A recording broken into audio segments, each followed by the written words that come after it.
And we're going to reserve the last question around the ballot measure in North Dakota, so you're free to go, and we'll focus on that. And again, we had a number of questions from the audience in regards to what that property tax measure is going to mean. How can the cities educate people? I'd like to call Craig Whitney up here for this question. Craig, would you set the stage a little bit for this from the Chamber's position? Sure. Well, the Chamber has been one of the first groups to take a position, I think, in the state on this particular issue.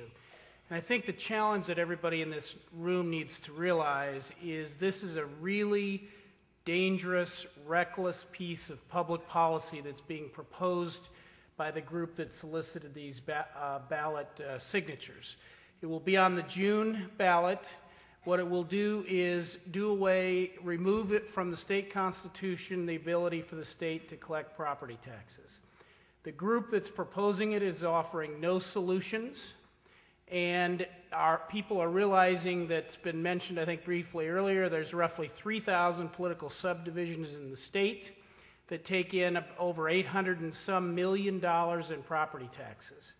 So if there's anybody in this room that really believes that by doing away with property taxes, $850 some million in tax revenue will not be replaced in some fashion, I think they have another thing coming.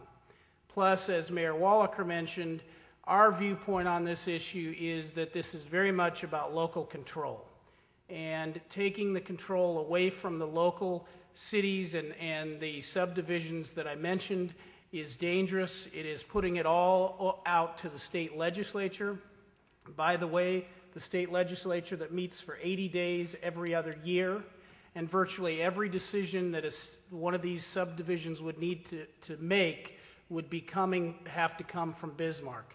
So what we are going to continue to do in the next 6 months is ramp up working with other chambers and with the state chamber and other local folks, and coming to you as well to educate our members. Because if you just are asked the question of would you like to do away with your property taxes, it's a pretty easy response. And that's why when I talk about this, I explain that, can you imagine the people collecting these signatures standing outside of Hornbacher's, people walking up and just simply saying, hey, if you sign this, this will do away with your property taxes.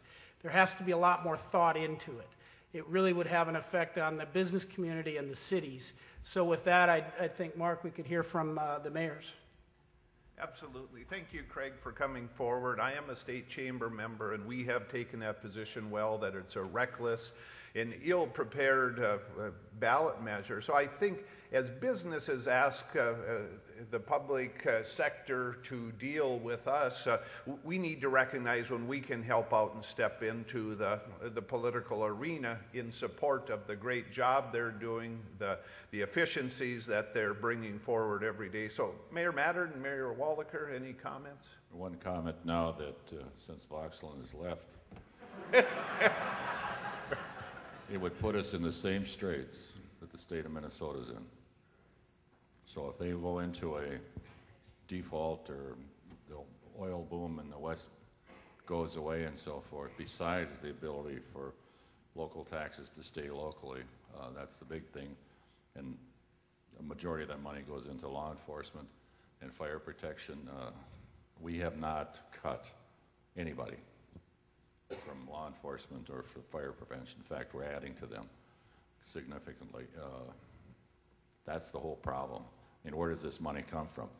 And if then what you're going to see is you're going to see some type of equalization, you know, I mean, this could go to education. It could continue on that they would build the schools for basically the 3 R's. Is that what you want for your children? No. I don't want that for my children. If my children, my grandchildren are going to compete in the world, they need good schools like we have in the City of Fargo, in the City of Moorhead and Dilworth and West Fargo. That's what it's all about. Is it unreasonable? It is not unreasonable. We try to keep it at 2%. That's where it should be, because if you can see where the services go, where the money goes, that's fine. And that's what we're all about, transparency. When it goes out there, somebody on Williston, I mean, they're trying to find funds for the housing and things like that, and we applaud them for that. But right now, the system works. Why change it? Good, thank you. I would echo what Mayor Wallaker said, that I think you just need to look at the Minnesota model. Things go well, and then, you know, life, like everything else, goes in cycles. And we see what happened on the Minnesota side. We're meeting in a couple of, I think it's 2 weeks, the school district, the park district, and the city. That issue is on the agenda, and I hope that we come out of there speaking as one voice to let the residents of West Fargo know how we feel about that issue. One of the problems that from what I understand, is that this, the Attorney General has said that this is retroactive to January 1, which is what, where is West Fargo going to write a check, and to whom, and how does that all work? So I agree with you. I think it's not well thought out, and I'm sure there was maybe some good intentions there, but it's just not there. Good. One more thing besides police and fire. We commit $1 million to the nonprofits, and they're depending upon that. One of the proposals were, you know, like United Way and all the 37 charities that, and we've committed this for a long time. They wanted to hold it up till June to find out how the vote went.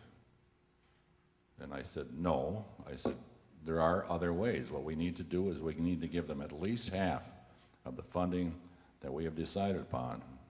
And then in June we'll try and find the funding if this thing goes through. But if it doesn't, then we can give them the other half.